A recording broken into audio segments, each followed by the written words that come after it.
Makosewe. I want to speak briefly with Africa-based small to medium-sized businesses. I've spent a couple of weeks in Accra, Ghana, working with women-owned businesses, helping them take their ideas from concept to reality or strategize how they want to take their businesses to the next level. Very intensive and engaging conversations have taken place around this table, one-on-one, drilling down on risks, opportunities, challenges, and ways to scale businesses. The reason for this video is a conversation I had with a couple of ladies, but I'm going to focus on one particular lady. This is a scenario I have seen replicated across Africa. It's a cause for concern. It's something that has bothered me for a long time, and it's something that I feel more and more Africa-based businesses need to begin to pay attention to and get ready for. I'm sharing it, just giving you an overview. No brands will be mentioned for confidentiality, but this is a scenario that's plaguing Africa at the moment. Trade barriers have fallen. Brexit has happened. If you don't know what Brexit is, begin to read the news.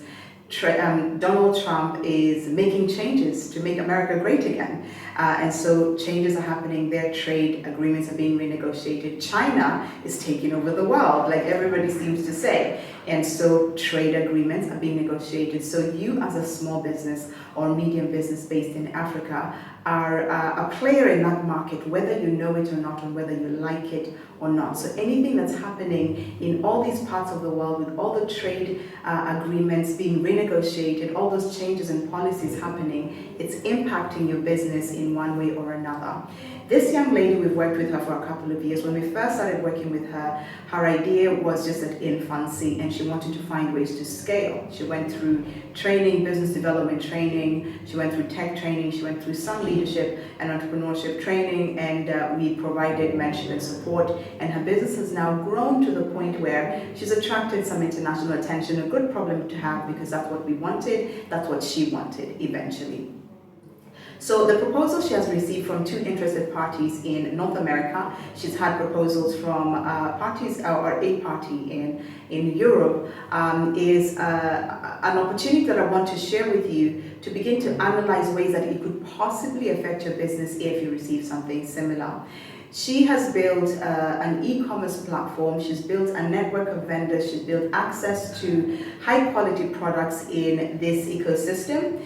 And these interested parties have looked at her platform, have seen the work she's done, and they love everything she's done. And they've asked her, proposed to her, that she replicates that system for them so they can begin to ship products from this part of the world to their part of the world. Now, it wouldn't be a problem necessarily if they hadn't stipulated in their proposal that should she agree to work with them, she cannot work on her brand. She has to put her brand on hold, and she has to work on that with them, come under their umbrella as an employee, receive a salary, receive some benefits, and she replicates her intellectual property and gives it to them, and they own it and base the servers in their country.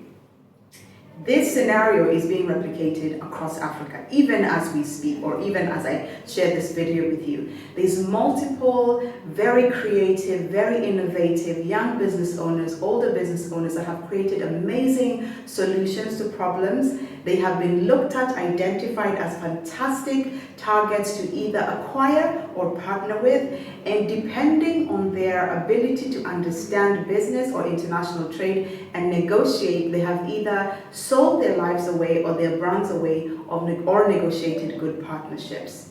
If you're one of those businesses that is looking at international trade, you're looking at being a partner in one way or another with international business owners, or you're looking for investment, please pay attention to your framework of business, your legal framework of your business. Pay attention to the systems you have in place. Bring experts to your table of discussion so that you do not get owned by investors that come in and see that you do not know what you're talking about, and they give you a proposal that looks attractive but has strings attached all the way to kingdom come.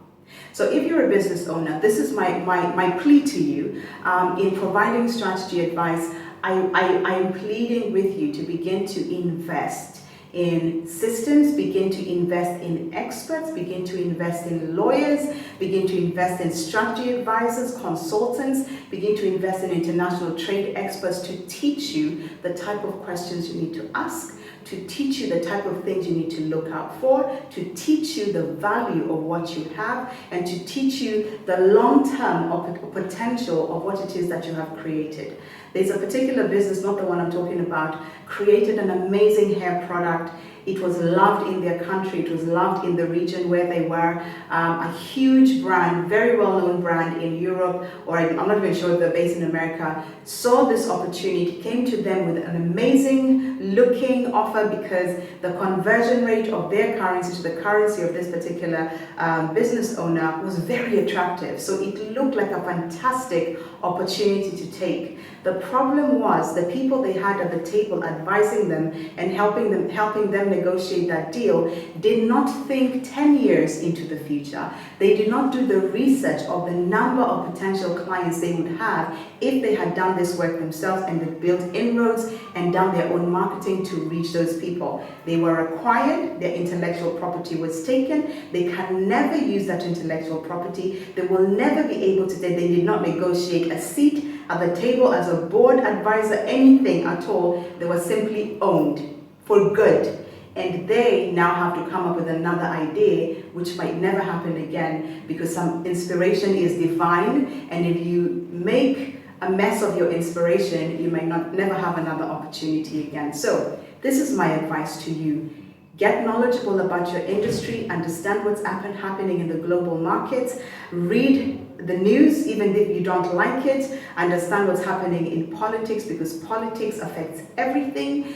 Please do not treat your business just like a hobby. If it's a hobby, that's okay. If it's not a hobby and you want to make a profit, get knowledgeable about business, get experts to your table, read, study, ask questions, push back on things that don't make sense to you, that don't align with your values, question investors, ask them tough questions, understand who they are, what they want, and the implications of what it is that they're asking of you are.